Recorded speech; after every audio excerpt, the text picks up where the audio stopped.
is I, Mr. A, back with story time for another day, and today's book is Mr. Gumpy's Outing by John Birmingham. I already tried reading this book once and recording this, but all the way through I was calling him Mr. Grumpy. It's not Mr. Grumpy, it's Mr. Gumpy. So,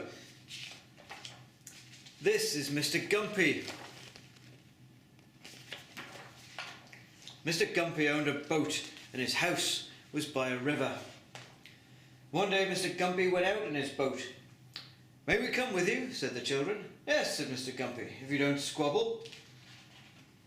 "Can I come along, Mr. Gumpy?" said the rabbit. "Yes, but don't hop about." "I'd like a ride," said the cat.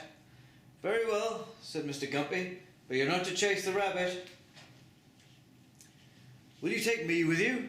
said the dog. "Yes, Mr. Gumpy, but don't tease the cat." "May I come, please, Mr. Gumpy?" said the pig. "Very well, but don't muck about." "Have you a place for me?" said the sheep. "Yes, but don't keep bleating." "Can we come too?" said the chickens. "Yes, but don't flap," said Mr. Gumpy. "I think Mr. Gumpy's going to need a bigger boat."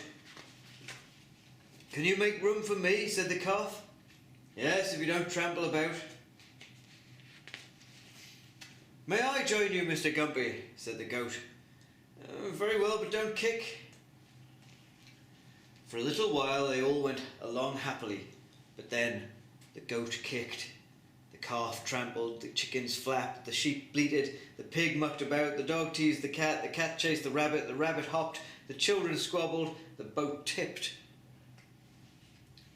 and into the water they fell. Then Mr. Gumpy and the goat and the calf and the chickens and the sheep and the pig and the dog and the cat and the rabbit and the children all swam to the bank and climbed out to dry in the hot sun. "We'll walk home across the fields," said Mr. Gumpy. "It's time for tea."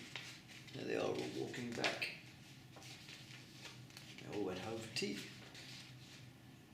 "Goodbye," said Mr. Gumpy. "Come for a ride another day." Remarkably cheerful in the circumstances, Mr. Gumpy. I think the lesson here is that it's okay to say no once in a while. You don't have to say yes to everybody.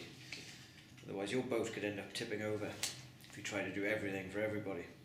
But Mr. Gumpy seems alright with it. So, anyway, that's today's story. Hope you enjoyed it. Have a great day, everybody, and I'll see you tomorrow with another one. Bye-bye.